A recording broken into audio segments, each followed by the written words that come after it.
Hello guys, Bankura জেলায় বিপুল শূন্য পদে অঙ্গনওয়াড়ি কর্মী নিয়োগ। আজ থেকে শুরু হলো আবেদন প্রক্রিয়া। রাজ্যে বিপুল পরিমাণ শূন্য পদের অঙ্গনওয়াড়ি কর্মী নিয়োগ শুরু হলো। প্রায় 700 শূন্য পদে বাঁকুড়া জেলায় অঙ্গনওয়াড়ি কর্মী নিয়োগের জন্য বিজ্ঞপ্তি প্রকাশ করলো বাঁকুড়া জেলা প্রশাসন। নিয়োগ সংক্রান্ত আরও বিস্তারিত জানতে পুরো ভিডিওটি সম্পূর্ণ দেখতে থাকুন।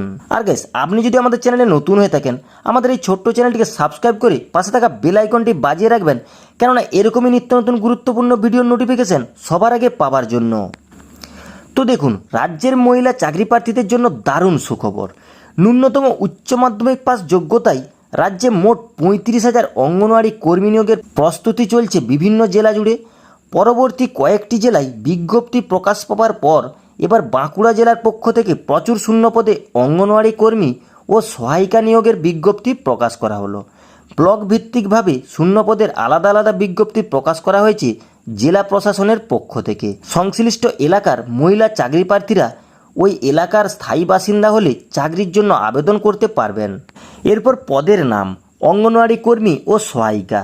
মোট শূন্য পদ প্রতিটি ব্লকের গ্রাম পঞ্চায়েতে অনুযায়ী শূন্য পদের সংখ্যা উল্লেখ করা হয়েছে অফিসিয়াল বিজ্ঞপ্তিতে।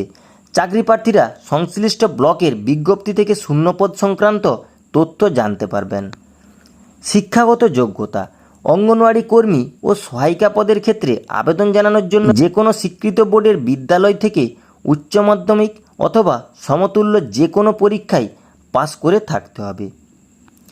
বয়স সীমা আগ্রহী আবেদনকারীদের বয়স ন্যূনতম 18 বছর থেকে সর্বোচ্চ 35 বছরের মধ্যে হতে হবে। নিয়োগ পদ্ধতি লিখিত পরীক্ষা ও ইন্টারভিউয়ের মাধ্যমে যোগ্য প্রার্থীদের নিয়োগ করা হবে। লিখিত পরীক্ষা হবে মোট 90 নম্বরের এবং ইন্টারভিউ হবে মোট 10 নম্বরের। তো দেখুন, এবার লিখিত পরীক্ষার সিলেবাস প্রবন্ধ রচনা 15 নম্বরের, পাটিগণিত 20 নম্বরের, জনস্বাস্থ্য মহিলাদের অবস্থা 15 নম্বর, ইংরেজি 20 নম্বর, সাধারণ জ্ঞান 20 নম্বর। তো এইটি ছিল লিখিত পরীক্ষার সিলেবাস। এবার আবেদন পদ্ধতি অফলাইনের মাধ্যমে নিজেদের আবেদন নথিভুক্ত করতে হবে আগ্রহী প্রার্থীদের। এর জন্য জেলা দপ্তরের অফিসিয়াল ওয়েবসাইট থেকে আবেদনপত্র ডাউনলোড করে নিতে হবে। এরপরই সেই আবেদনপত্রের নাম, ঠিকানা, জন্ম তারিখ, গ্রাম পঞ্চায়েতের নাম, শিক্ষাগত যোগ্যতা ইত্যাদি গুরুত্বপূর্ণ তথ্যগুলি পূরণ করতে হবে। প্রয়োজনীয় তথ্যগুলি পূরণ করার পর আবেদনপত্রে নিজের সাম্প্রতিক রঙিন ছবি লাগিয়ে নিজের সই করে নিতে হবে। এরপর আবেদনপত্রের সঙ্গে প্রয়োজনীয় ডকুমেন্টস একত্রে করে উল্লেখিত ঠিকানায় জমা করতে হবে। এবার আপনাদেরকে কোথায় জমা করবেন সেটি দেখিয়ে দিচ্ছি। আবেদনপত্র জমার ঠিকানা ছুটির দিন ছাড়া প্রতি সরকারি কাজের দিনে প্রার্থীদের নিজের সংশ্লিষ্ট এসডিপিও অফিসে গিয়ে পূরণ করা আবেদনপত্র জমা করতে হবে। তো গাইস, এবার সবশেষে আপনাদেরকে জানিয়ে দিই আবেদনের শেষ তারিখ 16 আগস্ট 2024। হাতে মাত্র আর কয়েকটি দিন রয়েছে।